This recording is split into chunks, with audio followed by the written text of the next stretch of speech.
A global expert on religious freedom is concerned about a shift in policy for current U.S. Secretary of State Antony Blinken compared to the Trump administration. Shea, the director of the Center for Religious Freedom at the Hudson Institute, writes in the National Review, the secretary is bowing to trends in domestic partisan political fashions, not responding to realities in a world where the need to oppose religious persecution has become ever more urgent. And Shea joins us now. Nina, welcome back. Always great to be with you. Talk to us about this change in the policy under Secretary Blinken compared to the State Department under former Secretary of State Mike Pompeo. What's the major difference here? Well, the major difference is that the Secretary Blinken of the Biden administration is downplaying religious freedom. He's demoting it. It was a priority concern in foreign policy under the Secretary Pompeo and the Trump administration, and now he is making it in a very hidden way. He's making it co-equal. Now, what that means is that they get a demotion, and it means that in reality, religious freedom will probably not get much funding for programming. It will not be high on the agenda in bilateral meetings with persecutors, governments like China or Turkey that persecute religious believers. So, or Iran. So it's downplaying. It's a demotion of religious freedom. Nina, what kind of impact will this have on the millions of people around the world who are victims of religious persecution?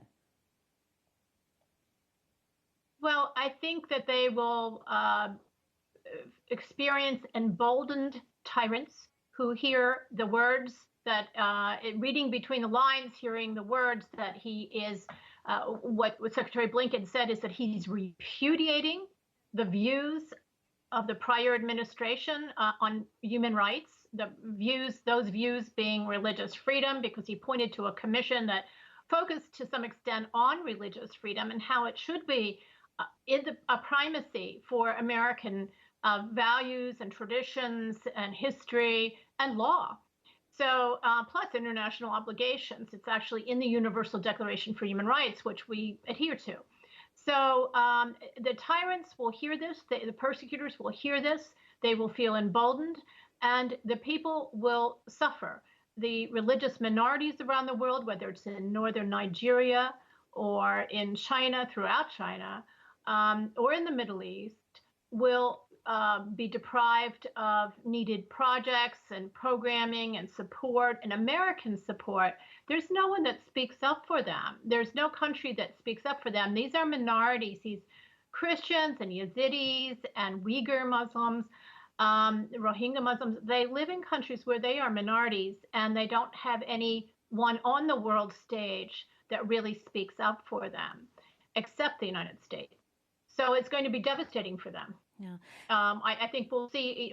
This is a time in our global history where religious persecution is extremely severe, and it's intensifying. Millions of people are suffering genocide, religious genocide, in China right now, and also with the Uyghur Muslims.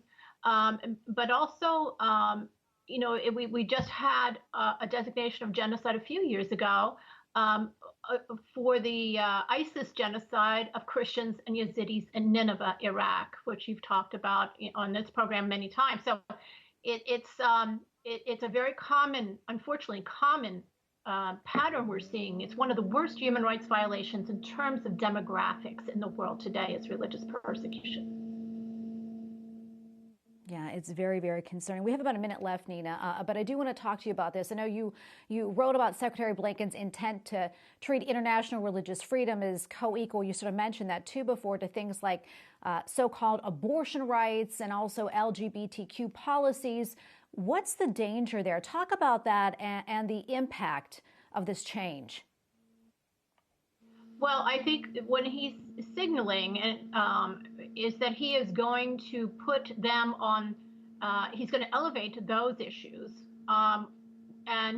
these are the rights that he is talking about, and he's going to be pushing them and funding them through USAID, which, by the way, has $25 billion annually that it gives in aid. So it's going to be putting it towards those issues. It's already canceled a whole raft of programs for persecuted religious believers, people who either are facing genocide or are recovering from genocide or trying to stave off genocide by early warning systems in Nigeria. So this is going to be the trade-off. Well, Nina, thank you so much for your time. I wish we had more time to talk to you, but unfortunately, we have to leave it right there. Nina Shea, director of the Center for Religious Freedom at the Hudson Institute. Thanks so much. Thank you.